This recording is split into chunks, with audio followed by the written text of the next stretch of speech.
Assalamualaikum warahmatullahi wabarakatuh. Perkenalkan, nama saya Hilwan Nafal Muyasyar dari 11 MIPA 4, absen 15. Akan menjelaskan salah satu topik yang paling menarik dari sejarah Indonesia, yaitu pergerakan nasional. Titik di mana akhirnya rakyat Indonesia sadar bahwa mereka itu harus mendapatkan kemerdekaan. Mereka tidak bisa dijajah terus-menerus gitu. Yaitu pergerakan nasional sendiri. Tapi sebelum itu, mari kita ketahui apa sih sebenarnya pergerakan nasional. Kita ambil pengertian secara analisis bahasa. Pergerakan nasional, dua suku kata.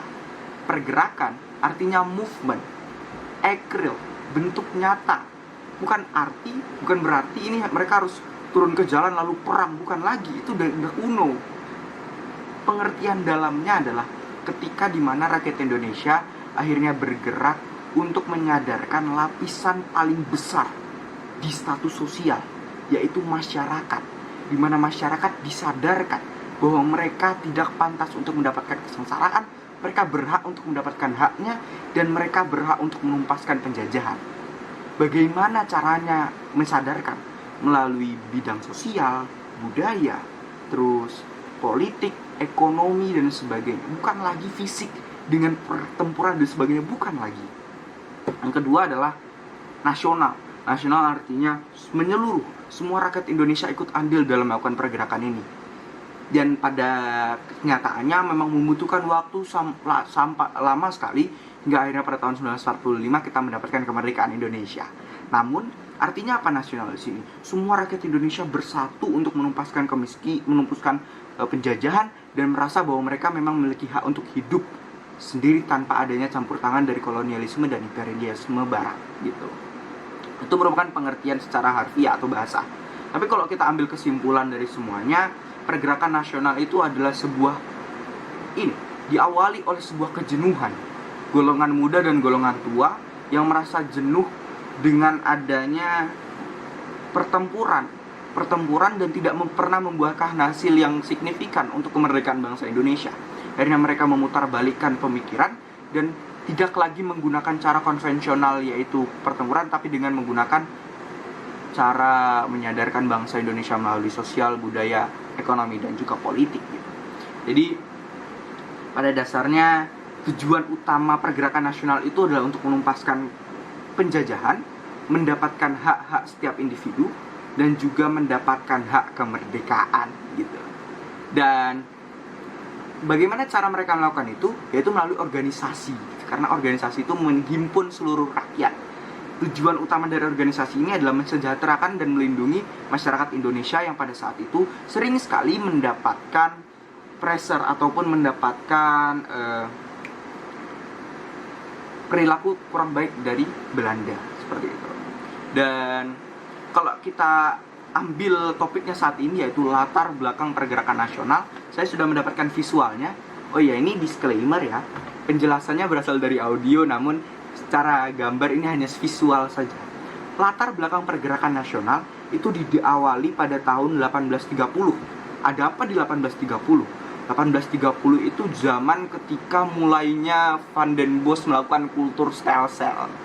Mereka, rakyat Indonesia itu diberi kesengsaraan, mereka harus menanam ini itu hanya untuk kepentingan dan manfaat bagi Belanda semata gitu loh.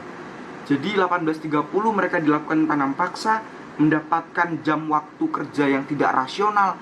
Hasil penanaman itu pun tidak pernah dibagi dengan adil oleh Belanda. Bagaimana rakyat Indonesia mendapatkan kesengsaraan itu di tahun 1830? Itu pun tidak ada dalam sejarah yang mengatakan bahwa 1830 memberikan banyak manfaat bagi rakyat Indonesia. Tidak, memberikan banyak kesengsaraan. Karena pada akhirnya 1830 itu ataupun kultur stelsel itu dilakukan untuk memenuhi kas Belanda, tidak pernah untuk memenuhi kas rakyat Indonesia, tidak pernah. Jadi rakyat Indonesia benar-benar mengalami penindasan. Namun karena mereka tidak tahu harus ngapain, ya sudah, mereka ngikut-ngikut aja ke Belanda. Hingga pada tahun 1860 terdapat yang namanya golongan liberal dari Belanda yang bilang, loh, ini itu tidak sesuai dengan prinsip liberal. Terjadi masalah internal di Belanda itu sendiri. Jadi organisasi liberal menuntut bahwa Belanda itu tidak boleh seperti ini kepada Indonesia ataupun kepada negaranya sendiri gitu. Dan bukti nyatanya adalah pada tahun 1870 organisasi liberal ini berhasil memenangkan dan berhasil menggulingkan pemerintahan Belanda yang sebelumnya gitu. Dan makanya paham liberal sangat proaktif di Belanda saat tahun 1870. Apa hasil dari pergerakan 1870 ini? Adanya yang namanya suatu bentuk eksploitasi manusia atau sumber daya alam, di mana perusahaan-perusahaan swasta Belanda itu diberikan wewenang untuk mengambil rakyat Indonesia untuk diperkerjakan secara semena-mena gitu. Tapi ada sesuatu hal yang menarik dari tahun 1870 ini ataupun dari golongan liberal ini. Dari sinilah muncul suatu teori yang namanya ataupun suatu pergerakan namanya politik etis, politik balas budi Belanda terhadap kesengsaraan yang mereka telah lakukan terhadap Indonesia. Diprakarsai oleh salah satunya teori Van de Venter, berasal dari juga dorongan ataupun kritik dari Douwes Dekker dan lain sebagainya. Hingga pada tahun 1901 terdapat yang namanya politik etis, di mana Ratu Wilhelmina itu melakukan dan memberikan wewenang untuk memberikan politik etis terhadap Indonesia melalui apa? Irigasi, transmigrasi, dan juga edukasi. 3 hal ini itu awalnya itu dinilai baik bagi Indonesia, tapi pada akhirnya pada pelaksanaannya banyak sekali persimpangan, di mana irigasi hanya dialirkan ke perusahaan swasta Belanda gitu. Transmigrasi mereka hanya dijadikan sebagai kuli dan tidak pernah mendapatkan apa-apa gitu di sana di tempat transmigrasinya. Dan edukasi adanya diskriminasi pembagian pendidikan. Namun kita harus sadari bahwa ternyata edukasi di sini memiliki peranan yang gede untuk menciptakan suatu pergerakan nasional pada akhirnya. Di mana pergerakan nasional melalui edukasi yaitu memberikan edukasi bagi golongan priai baru, yaitu golongan muda Indonesia yang berada garis keturunan bangsawan, itu disekolahkan di sekolah yang layak, sekolah di Belanda ataupun sekolah di Indonesia berstandar Belanda. Mereka diberikan pendidikan yang layak, diberikan asupan pendidikan yang layak, yang hingga akhirnya nanti terciptalah suatu golongan terpelajar dan mendongkrak pergerakan nasional itu sendiri. Namun di dalam edukasi ini juga kaum biasa ataupun pribumi itu hanya diberi pendidikan setara kelas 2 SD, membaca dan menulis saja. Dan itu ya setidaknya kita mendapatkan suatu turning point di mana munculnya golongan terpelajar melalui edukasi. Nah, kalau kita lanjut bagiannya lagi, di tahun 1904 dan 1905 ini ada yang namanya kemenangan kemenangan Jepang atas Rusia. Nanti akan saya jelaskan lebih lanjut. Ini menjadi titik juga, salah satu titik penyebab Indonesia semangat untuk melakukan pergerakan nasional. Baru akhirnya latar belakang ini berakhir pada tahun 1908, munculnya organisasi pertama di Indonesia 20 Mei 1908, yaitu Budi Utomo.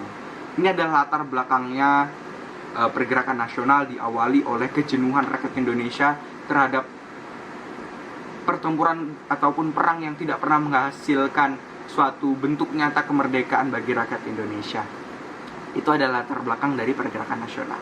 Kita akan lanjut selanjutnya. Kita akan lanjut ke faktor pendorong internal dan eksternal pergerakan. Baik, kita sekarang masuk ke faktor pendorong dari pergerakan nasional itu sendiri. Ada 2 faktor pendorong pergerakan nasional, secara eksternal dan juga secara internal. Sebenarnya makna eksternal dan internal ini sama saja seperti pemaknaan secara umumnya. Cuman kalau bisa dipertegas, eksternal ini artinya pengaruh yang berasal dari luar wilayah Indonesia, dan internal ini pengaruh yang berasal dari dalam dari Indonesia sendiri. Seperti apa maksudnya dalam di sini? Kesadaran masyarakat, kemudian kesadaran teritori dan sebagainya. Kalau eksternal ini adalah pengaruh dunia, pengaruh negara lain terhadap pergerakan nasional Indonesia itu sendiri. Mari kita jelaskan satu persatu, dimana saya menemukan bahwa ternyata faktor eksternal itu ada 3 poin, secara sederhana dan secara ringkas ada 3 poin, dan faktor internal ternyata ada 4 poin. Baik, kita mulai dari faktor eksternal pergerakan nasional Indonesia itu sendiri. Ada 3. Yang pertama itu Jepang menang atas Rusia. Faktor eksternal yang kedua, pergerakan nasional Asia Afrika. Dan faktor eksternal yang ketiga adalah paham-paham baru yang muncul di Eropa. Saya akan menjelaskan satu persatu. Mari kita mulai dengan faktor eksternal Jepang menang atas Rusia. Pertanyaannya kan, ada apa sih sebenarnya kok perang antara Jepang dan Rusia gitu. Jadi tahun 1903, tanggal 31 Desember, itu Jepang itu mengultimatum Rusia. Karena Rusia mengeklaim bahwa Lusenkou atau Port Arthur di wilayah Cina itu wilayah mereka, wilayah Rusia. Sedangkan kita ketahui bahwa dalam periode sebelum Perang Dunia Pertama 1911-1914 itu yang paling mendominasi wilayah Asia itu Jepang dengan kekaisarannya, Cina dengan kedinastiannya, dan juga Korea. Jepang yang pingin untuk menguasai semua wilayah Asia tidak terima gitu. Ini wilayah saya, tanggal 31 Desember kayak gitu. Ini wilayah saya, kenapa Anda ngeklaim Rusia gitu kan. Tapi karena Rusia itu merasa bahwa mereka barat lebih tinggi daripada Asia, mendiamkan ultimatum Jepang itu. Jepangnya marah karena merasa direndahkan. Karena memang pada saat itu pahamnya adalah negara Eropa itu lebih tinggi daripada bangsa Asia. Karena semua bangsa Asia tahu itu, dan bangsa Eropa sendiri yang menjajah Asia kan gitu. Jadi karena tidak digubris, akhirnya pada tanggal 6 Februari 1904 Jepang melakukan intervensi ataupun melakukan perang gitu ke wilayah Lusenkou atau Port Arthur yang dikuasai oleh Rusia. Rusia yang sebenarnya sudah siap, namun karena Jepang dengan kegigihan dan rasa kepercayaan dirinya berhasil menaklukkan Rusia selama 1 tahun. Dan tahun 1905 Jepang menang atas Rusia kalah atas Jepang, dan Rusia akhirnya memberikan semua wilayah Cina ataupun Taiwan kepada Jepang melalui perjanjian yang disebut perjanjian Portsmouth. Nah, menangnya Jepang atas Rusia ini berdampak pada negara Asia yang lain.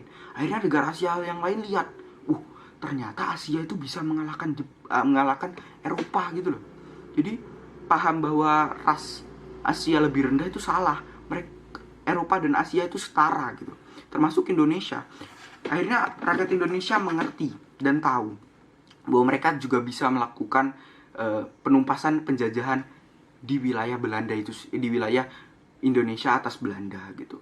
Jadi membangkitkan semangat kepercayaan diri rakyat Indonesia untuk menumpaskan penjajahan. Kita masuk ke faktor eksternal yang kedua, yaitu pergerakan nasional Asia Afrika. Ada 2 pergerakan nasional yang sangat membuat Indonesia sadar untuk melakukan pergerakan nasional juga, yaitu tahun 1883, di mana India itu sudah melakukan All India National Congress, sebuah kongres ataupun sebuah organisasi yang menghimpun bahwa India dan Inggris itu harus damai, tidak ada penindasan antara Inggris dan India. Tujuan utamanya ada 2. Yang pertama itu menjalin hubungan yang baik antara India dan juga Inggris. Yang kedua adalah untuk menyatukan semua rakyat India untuk melakukan dan mewujudkan hal ini. Dan terbukti itu karena India pada saat itu Mahatma Gandhi sangat fluent atau sangat berbunyi sekali. Intinya dia menyatakan bahwa kita nggak perlu perang, kita perlu namanya ahimsa, sebuah paham di mana tidak perlu adanya peperangan, tapi sebuah jalan damai untuk menyelesaikan masalah. Jadi melalui pergerakan nasional India ini, Indonesia lihat, ternyata cara paling efektif ternyata bukan perang loh. Cara paling efektif itu berdamai ataupun berdiplomasi dan melakukan membentuk organisasi mencadarkan masyarakat. Itu yang paling fluent India. Ada juga gerakan nasionalisme Cina tahun 1850-1864, di mana Taiping, salah satu pemuda itu menghimpun semua masyarakat Cina untuk menggulingkan dinasti Qing. Karena dinasti Qing ini katanya itu di backing sama kolonialisme Barat. Jadi mereka bisa eksisten karena dibantu oleh Barat gitu. Rakyat Cina sadar bahwa mereka itu adalah bangsa yang besar. Makanya timbullah paham nasionalisme, di mana menyadarkan bahwa ternyata bahwa kita Cina itu bisa mengurusi negaranya sendiri tanpa harus campur tangan dari kolonialisme Barat. Jadi pergerakan nasional ini sangat berpengaruh bagi Indonesia karena pada akhirnya Indonesia mengerti cara terbaik untuk menyelesaikan masalah bukan perang, tapi melalui organisasi, menyadarkan masyarakat, memberikan paham-paham nasionalisme dan sebagainya. Dan yang ketiga, faktor eksternalnya adalah paham-paham baru yang berkembang di Eropa. Paham seperti apa yang berkembang, Hil? Yang pertama itu ada kayak komunisme, liberalisme, kapitalisme, kemudian demokrasi dan lain sebagainya. Saya akan jelaskan salah satu hal yang menarik, yaitu komunisme. Tahun 1917 tepatnya, 1917 itu atas revolusi Rusia muncullah paham yang namanya komunisme. Inti ajarannya sebenarnya pada awalnya itu ini, anti kapitalisme. Mereka menginginkan kesejahteraan bagi semua umat. Paham komunisme ini dinilai bagi beberapa rakyat Indonesia perlu untuk diterapkan gitu loh. Karena mereka sadar bahwa dengan ideologi itu atau pemikiran dapat mengubah suatu kondisi gitu. Jadi komunisme ini akhirnya turun ke Indonesia dan juga adanya terbukti dengan adanya Partai Komunis di Indonesia. Contoh bagaimana paham-paham ini atau ideologi ini dapat mengubah suatu bangsa adalah ketika politik liberal negara Belanda itu dapat mengintervensi pemerintahan sebelumnya, ya kan? Jadi makanya terjadi eksploitasi SDM dan SDA itu kan karena liberal menang kan, liberal Belanda menang. Nah, ini menunjukkan bahwa ternyata paham atau pemikiran itu bisa mengubah suatu kondisi suatu bangsa gitu. Akhirnya bangsa Indonesia mengerti, oh ternyata melalui paham ataupun pemikiran kita bisa mengubah. Paham yang dianut Indonesia untuk melakukan pergerakan nasional adalah nasionalisme, rasa cinta terhadap tanah air, rasa bahwa kita mampu untuk berbangsa dan bernegara tanpa campur tangan dari intervensi negara lain. Jadi itu adalah 3 faktor eksternal. Yang pertama, Jepang menang atas Rusia, di mana ini Indonesia mendapatkan bahwa kepercayaan diri, mendapatkan kedudukan bahwa Asia dan Eropa itu sama saja kedudukannya. Tidak ada yang lebih rendah, tidak ada yang lebih tinggi. Kemudian pergerakan nasional ini memberikan metode bagi rakyat Indonesia. Oh, ternyata cara yang paling efektif itu bukan perang, tapi melalui pergerakan organisasi, melalui penyadaran masyarakat. Dan juga melalui paham-paham baru, rakyat Indonesia sadar bahwa dengan mengubah suatu bangsa itu tidak perlu melakukan perang dan sebagainya, dapat melalui pemikiran ataupun ideologi. Terbukti akhirnya dapat diimplementasikannya nasionalisme, pemikiran nasionalisme dalam pergerakan nasional. Jadi itu adalah 3 faktor eksternal dari pergerakan nasional. Mari kita lanjut ke faktor internal dari pergerakan ataupun faktor berasal dari negara Indonesia itu sendiri. Apa sih penyebab terjadinya pergerakan nasional didasarkan atas dari dalam negara Indonesia? Ada 4 poin yang telah saya rangkum dan telah saya temukan. Yang pertama, yaitu kesengsaraan masyarakat Indonesia, rasa senasib dan setanah air dan sependeritaan gitu. Yang kedua adalah eksploitasi sumber daya alam dan juga eksploitasi sumber daya manusia Indonesia akibat adanya kolonialisme dan imperialisme. Dan yang ketiga adalah adanya kenangan-kenangan atau pengingatan terhadap kejayaan rakyat Indonesia di masa lalu. Kemudian yang keempat adalah faktor golongan terpelajar yang muncul. Mari kita mulai satu-satu dari yang paling kanan terlebih dahulu. Yang pertama yaitu kesengsaraan rakyat Indonesia. Kita tahu selama 350 tahun rakyat Indonesia dijajah oleh Belanda, entah dieksploitasi, entah diapain, tapi rakyat Indonesia bukan malah senang dijajah. Mereka sengsara, hak mereka tidak pernah diakui, dan banyak hal penderitaan lain yang kalau mereka menentang mereka dibunuh, ditembak, dipenjara, tidak diberi kesejahteraan, dan kalau sakit tidak pernah diberikan fasilitas yang layak dan sebagainya. Penderitaan-penderitaan ini yang mengakibatkan rakyat Indonesia sudah jenuh untuk dijajah karena nggak ada manfaatnya penjajahan ini gitu. Akhirnya dan kalau kita boleh sedikit flashback ya, kesengsaraan apa yang sebenarnya diderita? Ada satu poin yang paling tinggi sekali, itu diskriminasi. Diskriminasi dalam bentuk apa? Struktural dan juga kultural. Struktural dalam bentuk aturan ataupun ketentuan-ketentuan yang selalu membatasi ruang dari negara Indonesia atau rakyat Indonesia. Seperti kayak kultur stelsel contohnya, di mana rakyat Indonesia itu tidak diberi kebebasan untuk melakukan penanaman, bahkan penanaman saja itu diatur gitu loh. Hal-hal yang sederhana itu diatur oleh Belanda, sehingga mereka itu mendapatkan diskriminasi dalam hal struktural ataupun hukum. Mereka selalu dianggap rendah di hadapan hukum, tidak pernah mendapatkan pembelaan ataupun keadilan, dan sebagainya. Diskriminasi kultural dan diskriminasi dalam bentuk budaya. Seperti apa? Seperti adanya paham bahwa pribumi itu ya cocok untuk sebagai babu di suatu perusahaan atau di suatu rumah tangga saja, tidak punya akses pendidikan yang layak, akses kesehatan yang layak, dan sebagainya. Diskriminasi rasial yang terjadi, di mana pribumi itu dianggap rendah sekali di hadapan seorang barat gitu loh. Dan semua penderitaan itu dan kesengsaraan itu yang akhirnya menyadarkan rakyat Indonesia bahwa mereka harus melakukan perubahan melalui pergerakan nasional. Jadi faktor pertama, kesengsaraan yang ditimbulkan dan diderita oleh rakyat Indonesia, menyadarkan rakyat Indonesia untuk menghilangkan penjajahan karena tidak pernah ada manfaat dari penjajahan itu sendiri. Dan yang kedua adalah eksploitasi sumber daya alam dan juga sumber daya manusia. Sebagaimana kita ketahui, kita ambil contoh kecilnya eksploitasi adalah tahun 1870. Eksploitasi sumber daya alam dan juga sumber daya manusia melalui pribumi itu ditaruh di perusahaan swasta Belanda, bahkan tidak diberi wewenang ataupun tidak diberi gaji, tidak diberi hak kesehatan, hak istirahat pun tidak ada gitu. Jadi itu menyadarkan bahwa rakyat Indonesia selama ini dimanfaatkan habis-habisan, tenaga, pikiran, harta, dan sebagainya. Padahal mereka itu pendatang, itu kan wilayah Indonesia gitu loh. Akhirnya rakyat Indonesia sadar, kita ini berada di rumah kita sendiri, kenapa kita harus terjajah? Itu yang menyebabkan rakyat Indonesia pada akhirnya sadar untuk menumpaskan penjajahan melalui eksploitasi sumber daya alam dan juga sumber daya manusia yang ada gitu. Faktor internal yang ketiga adalah ketika rakyat Indonesia akhirnya